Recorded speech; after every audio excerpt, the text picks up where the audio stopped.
Hello students and welcome to this new session. Today, as promised, I'll be discussing with you the transfixing sutures, which are of paramount importance when you're doing abdominal hysterectomy. And since my abdominal hysterectomy lecture is available on YouTube, in which I've promised you to show and demonstrate exactly how to do step by step the transfixing sutures. So in today's segment, I have brought for you transfixing sutures to be demonstrated in today's class. So let us now show you how exactly this is to be done, the transfixing suture. I have chosen a black background so that you can properly see how I am taking the suture. And imagine this is one of the pedicle. Now this was the uterus. Somewhere over here was the uterus.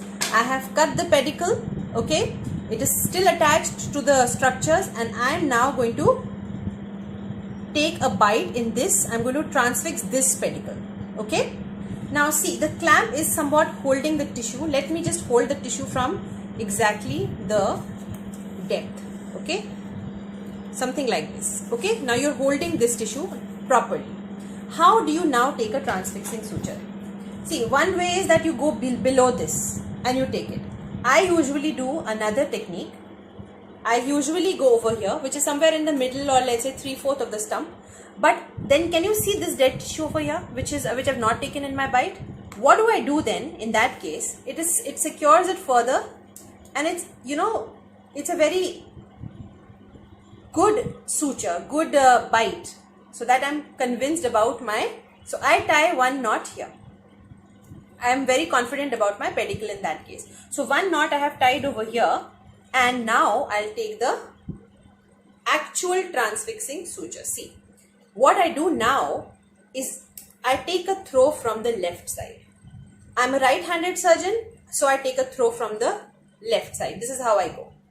And I go on top and take a small tissue bite here, which is absolutely superficial bite, which is why it is called as transfixing suture. And I make sure that this needle, it comes in between the loop. It has to come in between the loop. The loop is to be kept over here. And just to make it a little more elaborate to you, I'm showing it how I tie on this side. Okay, so I'm just shifting the case for you people. It will not look like this, but I'm just trying to show it how it looks. So now this is my transfixing suture. I will tighten it. At this point in time, you'll ask the person who's holding the clamp to loosen the clamp. Okay, this is the tightening knot. Of course, you will tie 1 or 2 knots more, which I'm not doing presently. I'm not tightening it because obviously the reason is that the clamp is still in place. I have to keep it in place. One bite and then one more, you have to tighten it. So this is basically the transfixing suture, but this was on this side. All right. I've just shown you how it looks from here. This side I showed you this way. Suppose you are talking about the pedicle of this side.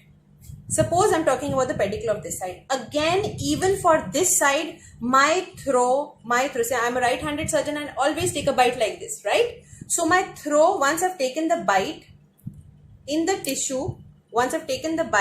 tissue, from here, my throw will always and always fall on the left side. If you're putting your throw on the left side, be sure that your transfixing suture will be absolutely in place and the entire stump will come inside the suture.